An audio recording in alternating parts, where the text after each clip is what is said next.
Welcome to For the Better, a podcast about the people and ideas transforming healthcare for good.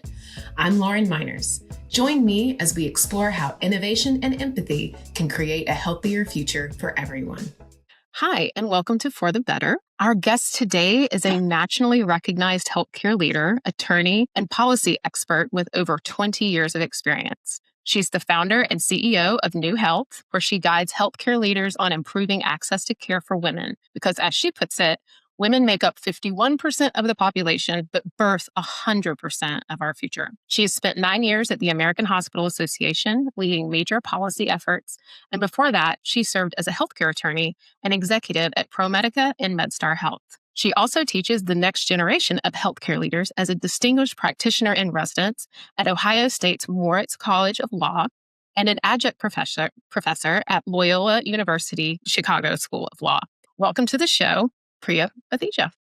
Thanks, Lauren. I'm so excited to be talking with you today. I'm so excited about this. And I want to preface how this all came about, the magical realm that is LinkedIn, and our mutual contact, Lila Wagner, she calls herself Chief Dot Connector. I would argue that she is like the supreme dot connector. And back before the new year, she made some comment on one of your very informative and humorous posts. She was like, Lauren, you need to talk to this lady. And wow, was she right? So I'm so excited to have you here and to get into some of the very cool and necessary work that you are doing in women's health. Yeah. And our first conversation was so great. I'm so looking forward to being able to have a part 2 of that. Yes. Well, you have an incredibly impressive background. So let's get into a little bit of that. Can you kind of give us a tour of your years at the AHA and kind of what led you into your current path? Yeah. So, going into my time at the American Hospital Association, I had spent 9 years practicing law, right? I got my feet wet at a law firm and then went in-house at 2 different health systems, which you mentioned, ProMedica and MedStar Health. And at that point, I felt like I had a pretty good understanding of health law and really wanted to sort of flip things a little and look at the policy side. And so that's when I entered the American Hospital Association as part of their policy team in Washington, D.C. And my specific role was to focus on inpatient payment, rural hospitals issues and payment, and then to serve as the liaison to the Medicare Payment Advisory Commission, which is a group that advises Congress on what should be done with payment for all types of services, inpatient acute, outpatient, post-acute care, and so on. And so from that work and that time working as sort of a policy lead on those issues, I got a firm understanding of how hospitals and health systems are paid for the services that they provide to individuals. And after doing that for about 4.5 years, I was given the opportunity to create a think tank called the Value Initiative to focus on healthcare cost and affordability and what hospitals could be doing to lower cost, improve outcomes, and enhance patient experiences. So I did that as well for about 4 years, and it gave me a sense of where we needed to go, right? So from the policy side, I had that understanding of how payment worked today. And from this work with the Value Initiative, I got an understanding of how payment needs to work in the future. And while I was doing that work on the Value Initiative, I was given sort of other duties as assigned.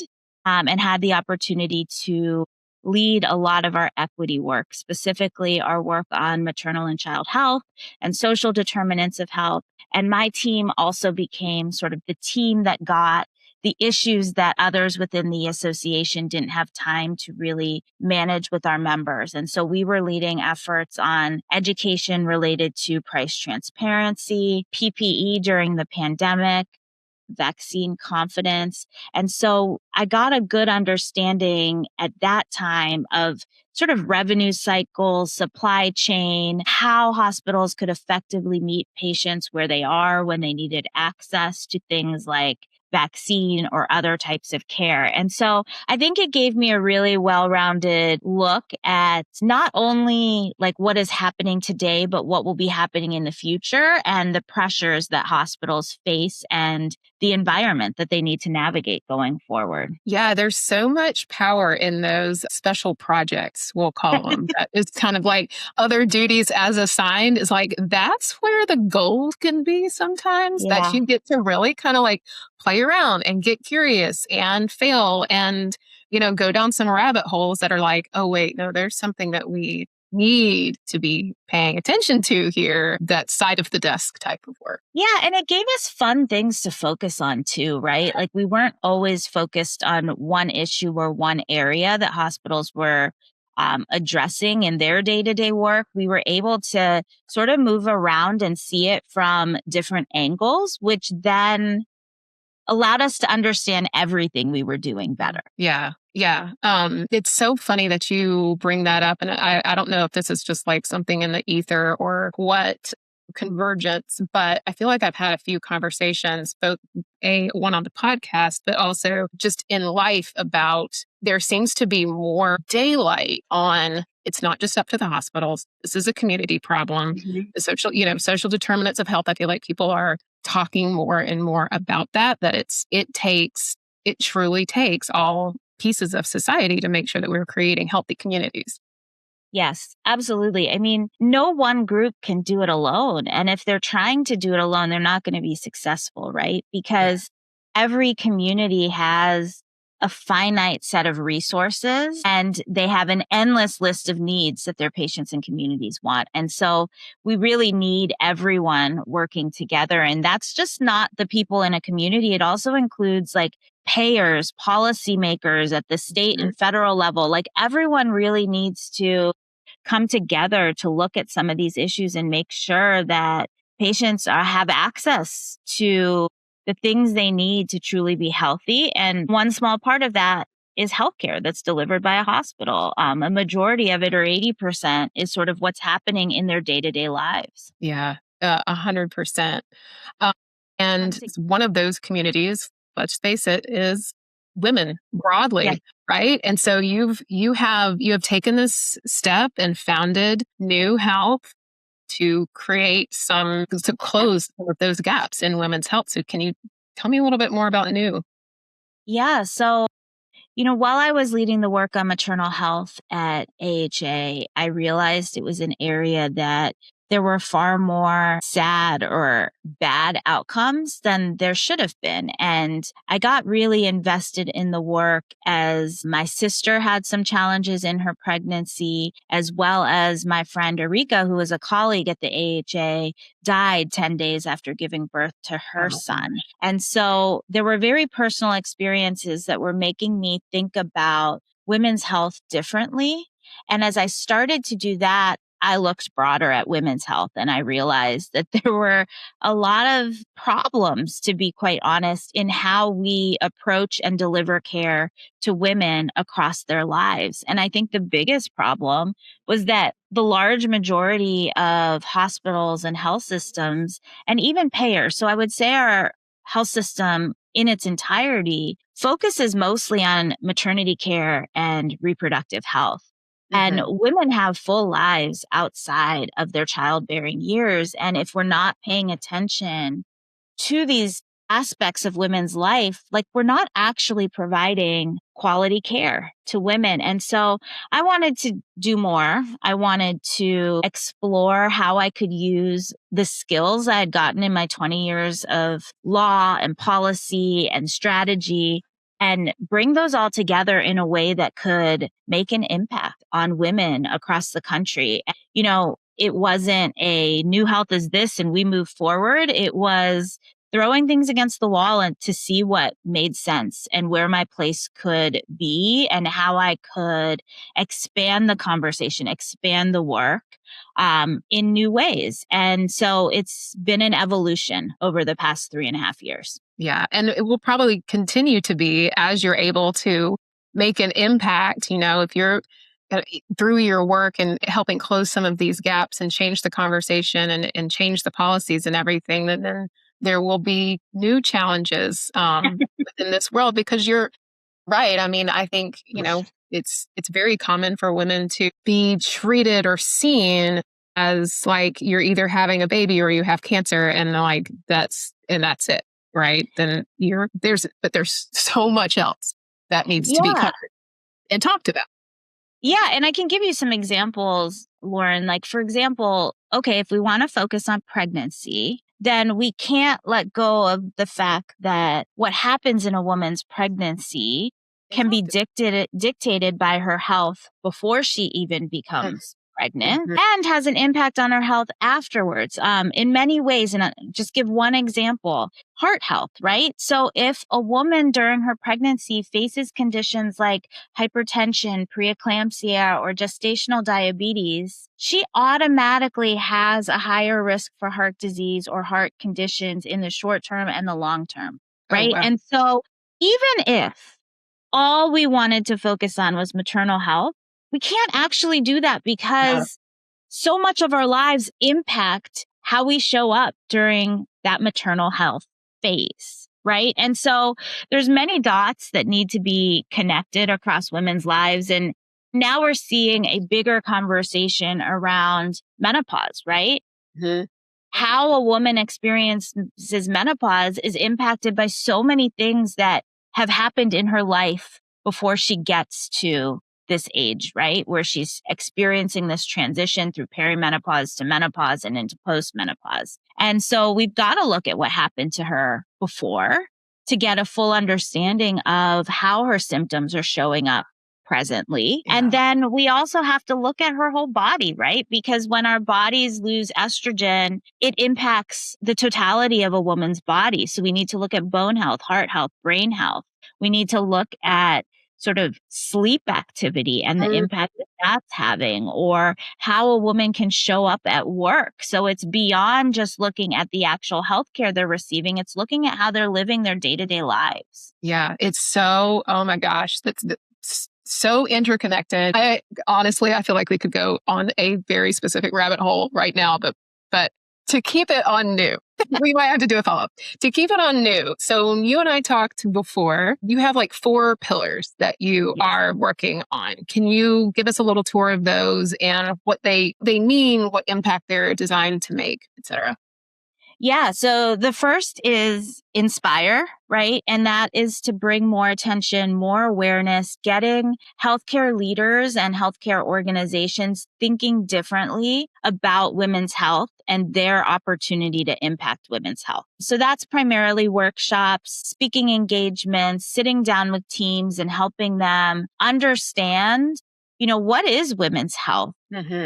How is it more than maternity care and reproductive care? What are some of the challenges and barriers that we need to address? And then sharing best practices and experiences of other organizations across the country that have made positive movement towards addressing some of those challenges. And then the second pillar is assess, right? Because as you do this work, you have to start with an understanding of what are you already doing? What is working? What isn't working? What are your patients telling you? What feedback are they giving? What are women saying they want you to be addressing? What are their needs? And then you need to look at your data, right? That includes patient level data.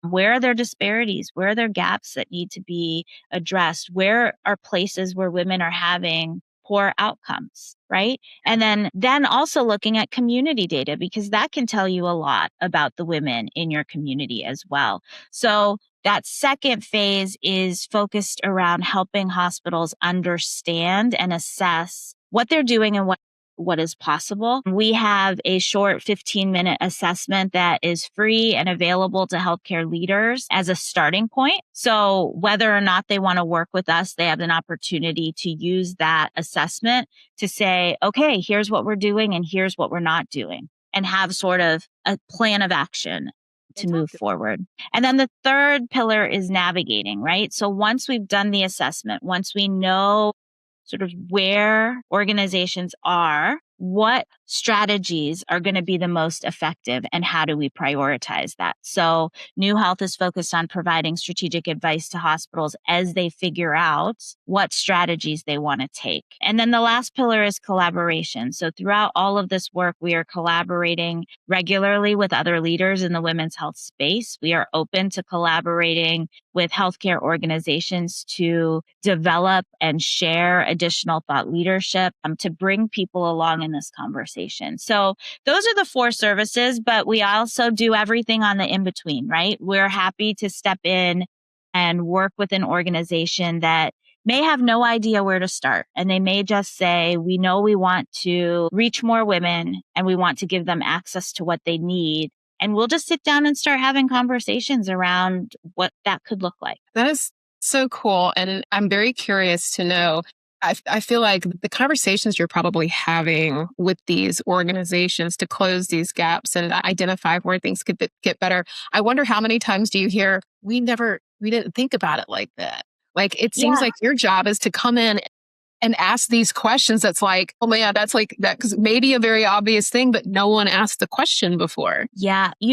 Lauren, looking at those 4 pillars, I've spent the most time in the first one, which is inspire, right? And I am regularly hearing organizations say to me, wow, we didn't even think about that. Or, wow, this is so basic and we've not done it, right?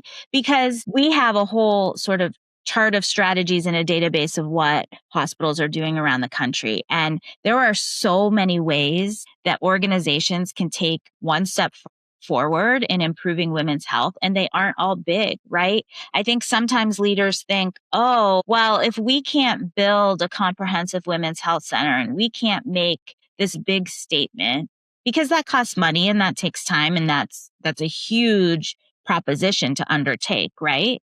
Then there's nothing for else to do. And that's couldn't be further from the truth, right? There are so many things that can be done, whether it's bringing more women into the clinical research that you're already doing, or offering education to communities through pamphlets, text messages, community events, whether it's educating providers. So right now, one stat that gets thrown around a lot in the women's health space is that only 20% of OBGYNs are actually trained in menopause. And then if you take that further, internal medicine and primary care residents are also not getting trained in menopause.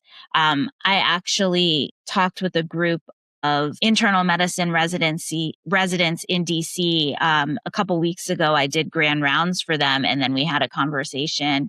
And they shared that they get no training on menopause, and they do not feel comfortable treating women through that phase of their life. Now, perimenopause, menopause, and postmenopause can make up sort of 2/3 of a woman's life. And so if you're not comfortable as a clinician treating women through that phase, that's a problem for all of us. And so how can hospitals help in that process to make sure that the clinicians working within their 4 walls are certified in menopause or have the opportunity to get CMEs and access to experts in that area? So those are just some, quick examples of some of the smaller steps that can be taken. It doesn't always have to be sort of a go big or go home model. Yeah, we see that. We see that mindset in digital too.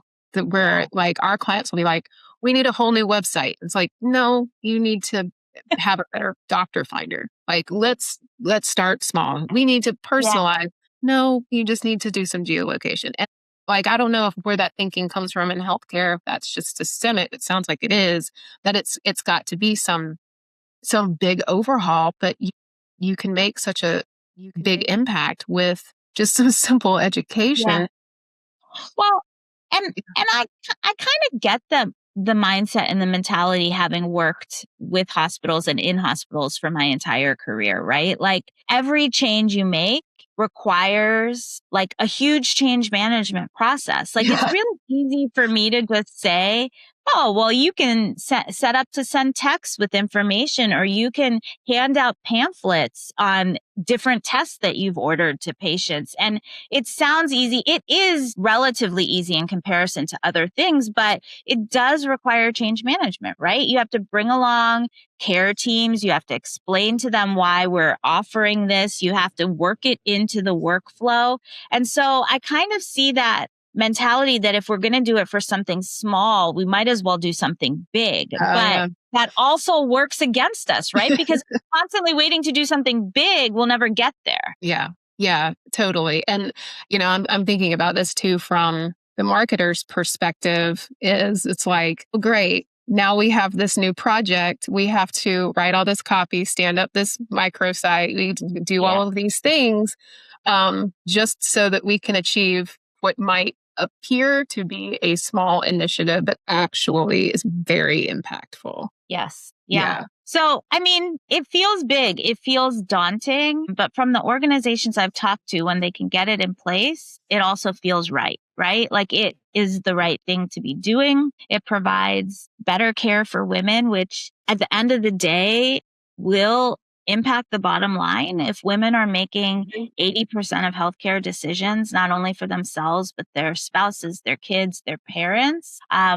ensuring that they have a really great experience, that they have access to what they need, that their outcomes are strong, that their time that they're engaging with you is pleasant and meets their expectations. It really can be an opportunity to grow business in the future. So I guess the correct way of saying that is it's a brand opportunity or a marketing opportunity to improve the health of an organization. Yeah, totally. I mean, it was at some point you have to convince a CFO, a CEO to make the investment. And when you put it the way that you just put it, that women make 80% of the household financial choices because they're caring for everyone around them, it's sort of a no-brainer. Yeah. I mean, I don't know about you, but like when I've had a negative experience with a hospital or health system, which I have, I don't go back to them. The next time I go somewhere else and they don't know that, right? Like there's no real process for me to say, I had a really bad experience. I'm never coming back. Or I'm only coming back if you change X, Y, and Z, right?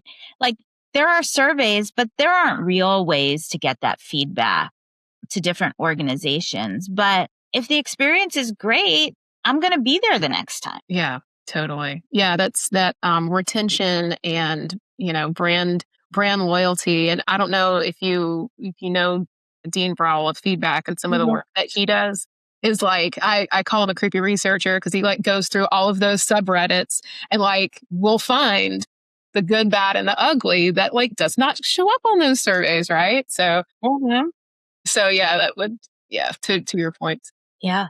Well, this is such needed work. Like, stay tuned. I want to talk to more folks on this podcast that are sort of in your same realm because with, the pressures of where we are right now in the world and in time broadly, like it's so interesting that this is now becoming more of a public discussion. You are hearing more about perimenopause, menopause, and postmenopause. Like surprising, not surprising that the training is so low. Talking about, my gosh, just talking about it has become, the taboo has been lifted. You see it on Instagram all the time. It's like, that's great, but it's just only the start, right?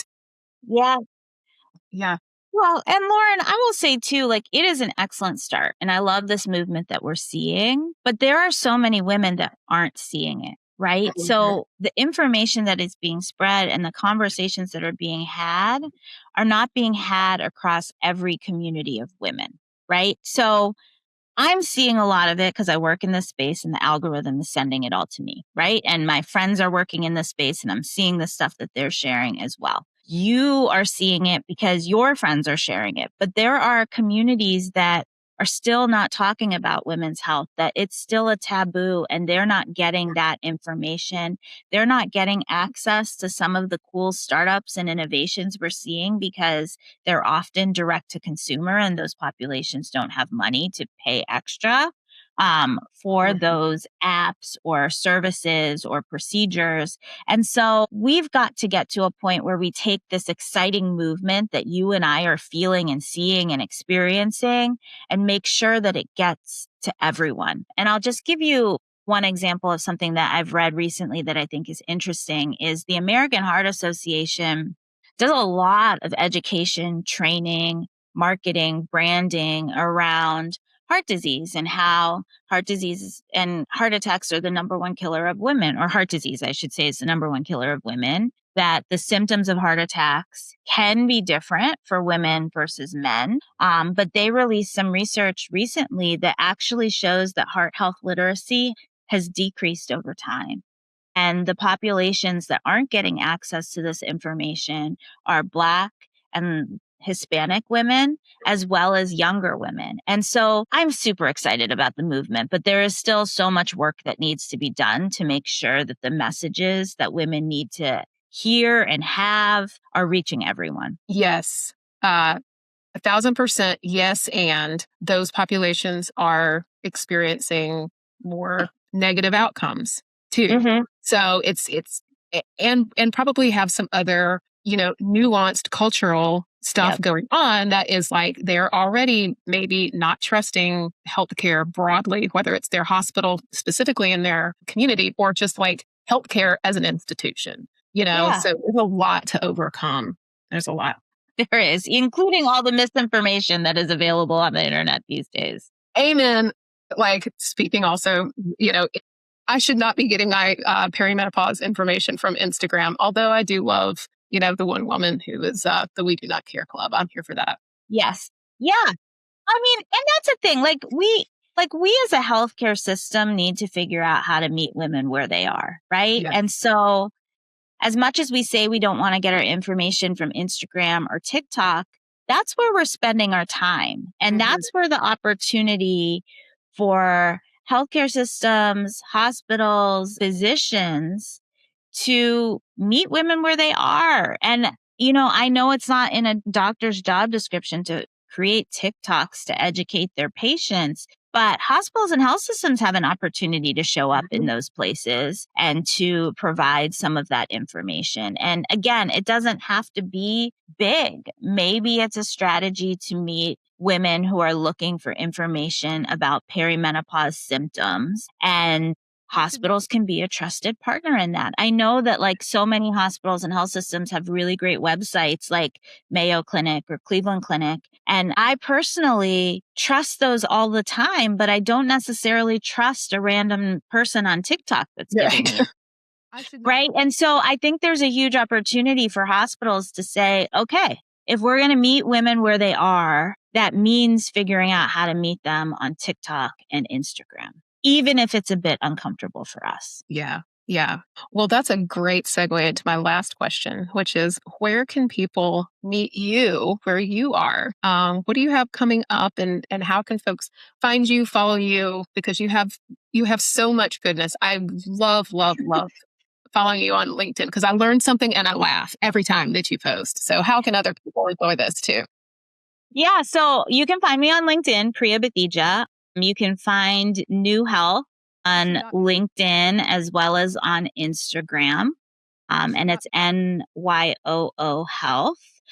We also have a great website with resources for healthcare organizations looking to take on women's health.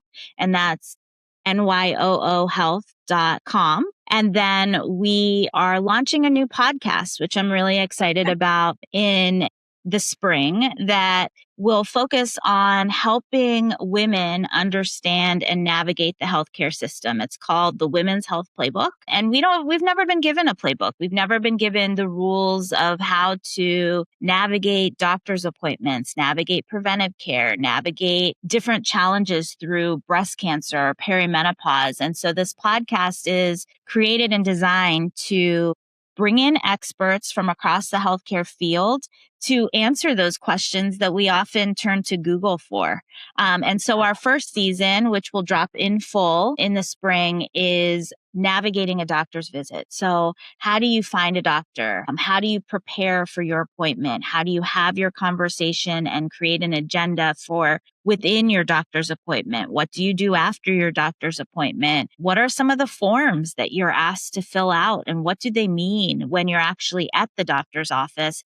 And then we have an episode on making sense of the bills and the EOBs and all of the things that no one really teaches you about. You figure out the hard way oftentimes in life, as these things show up in your mailbox or as you navigate them with your clinician. So I'm really excited to provide sort of real tactical information for women who are going through their own healthcare journeys. And I'm hopeful that in the future, we can partner with healthcare organizations to answer questions that they haven't been able to answer for their patients or members or communities. And we can dive deeper, highlighting the expertise of the care teams and clinicians in their organizations to really spread the word. Like my dream, and then I'll stop talking, is for a healthcare provider to listen to this podcast and then share it with their patients and to say, hey, there's this great episode on what to do before you come into your doctor's appointment. Take a listen, prepare, show up, and we can have a really great conversation that actually addresses your needs. I love that dream for you. I'm very excited about this too, because even though I'm in my mid-40s, every time I get an EOB, I'm like, wait, a bill? And it's like, this is not a bill. I have that moment of freaking out. So I'm definitely looking forward to that. And Lauren, sometimes you're like, why did they send this to me if it's not a bill? Yeah. What? Why? And why is it important? It is still important. It's important to know sort of what healthcare costs and what your insurance company is paying and what you're on the hook for. And it's all important background, but as you're living your day-to-day in your busy life, it goes in one hand and into the trash, right? But it means something, and it's important for women to understand that. Yeah. Yes. So I'm just going to put something out into the universe on behalf of you that one day we will see the newsletter from your OBGYN's office having a link in it to hey, we support Nyoo Health and we listen to this podcast and we'll have a much better outcome for you. And we'll be all on the same page. So I want that for you. That's awesome. Well, thank you so much for hanging out. Always enjoy talking with you. Hope to see you in 3D at some point in the future, rather than just on screens. But very much good luck with all of your upcoming travel, and excited to check out the first season of the Women's Health Playbook. Yeah, thanks, Lauren. Thanks for giving me the opportunity to share the work that we're doing, why it's so important, and the upcoming podcast. I hope everyone will giving this a listen, and will give the Women's Health Podcast a listen as well. 100%. Well, have a great weekend and hope to see you soon. Sounds great. This has been For the Better. I'm your host, Lauren Miners. Production by Liesl Epps. Graphics by Liesl Epps and Danielle Sally Creative. Illustrations by Flavor Graphics. For the Better is sponsored by Reason One.